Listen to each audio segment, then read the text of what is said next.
ബീഫൊക്കെ ഇത്രയും സോഫ്റ്റ് ആയിട്ട് അടിപൊളി ജ്യൂസി ഐറ്റം. ബീഫിൻ്റെ റാൻ മന്തി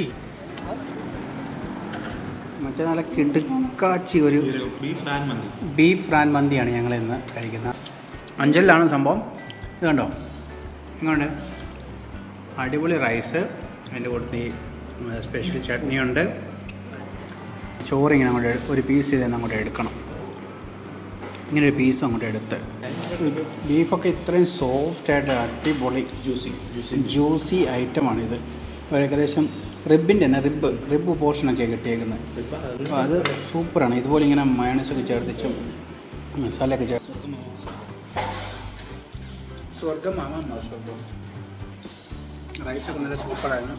റൈസൊക്കെ നല്ല അടിപൊളി സോഫ്റ്റ്, നല്ല നീളമുള്ള, എല്ലാവരും പറയുന്നത് നീളമുള്ള റൈസ് ഇടുന്നത്. ഇത് കണ്ടില്ലേ, ഇതുപോലെ നീളമുള്ള റൈസാണ് കേട്ടോ.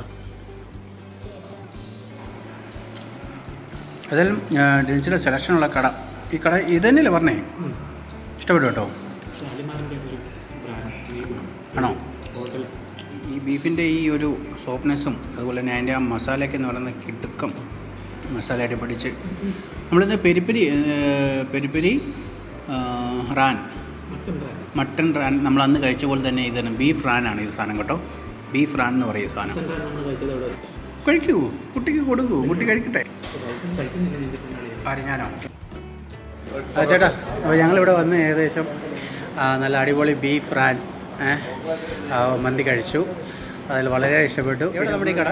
ഞങ്ങളുടെ ലൊക്കേഷൻ വരുന്നത് അഞ്ചല് കുരിശുമുക്ക് എന്ന് പറയും. കടയുടെ പേര് ന്യൂ പാലസ് റെസ്റ്റോറൻറ്റ്. ഇവിടെ വരാൻ പറ്റുന്ന ഒരു കടയാണ്. ഞങ്ങൾ വന്നു, ഞാൻ തിരുവല്ലയിൽ നിന്നാണ് വന്നത്. വളരെ ഇഷ്ടപ്പെട്ടു.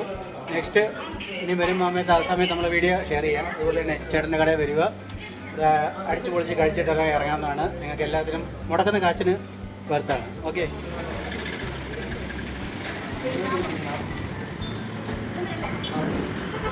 ഡിലൈറ്റ് ബേക്കറിയിൽ കയറി ഒന്ന് ചെറുതായിട്ട് ഫുഡ് കഴിച്ചു. അതിൻ്റെ വീഡിയോ ആണ് നിങ്ങളോട് ഷെയർ ചെയ്തത്. അപ്പോൾ നിങ്ങൾക്ക് ഈ ഭാഗത്ത് വരുമ്പോൾ കൊല്ലത്തിൻ്റെ അഞ്ചൽ ഭാഗത്ത് കറങ്ങാൻ വരുമ്പോൾ നിങ്ങൾക്ക് എല്ലാവർക്കും ഈ കടയിൽ വരാൻ പറ്റും. ട്രൈ ചെയ്യണം, ഉറപ്പായിട്ടും കഴിക്കണം എന്നാണ് പറയാനുള്ളത്. തന്നെ പറഞ്ഞിട്ടില്ല, ഉറപ്പായിട്ടും കഴിക്കണം. ബീഫിൻ്റെ റാൻ മന്തിയാണ് കഴിക്കേണ്ടത്. ഏതാണ്? ബീഫിൻ്റെ റാൻ മന്തി. അത് തീർച്ചയായിട്ടും കഴിക്കണം. നമ്മളെ ചേട്ടനോട് ചോദിച്ച് അതിൻ്റെ അഡ്രസ്സൊക്കെ ഇട്ടിട്ടുണ്ട്. പുള്ളി വിചാരിച്ചില്ല ഞങ്ങൾ അത് കയറി വീഡിയോ ഒക്കെ എടുക്കുന്ന കാര്യം. പുള്ളി അന്നപ്പോൾ അതിൻ്റെ അഡ്രസ്സും കാര്യങ്ങളൊക്കെ പറഞ്ഞു തന്നു. ഞങ്ങൾ കഴിപ്പ് കഴിഞ്ഞ് ജസ്റ്റ് ഞങ്ങൾ വീട്ടിലേക്ക് പോകാനുള്ള പരിപാടിയാണ്.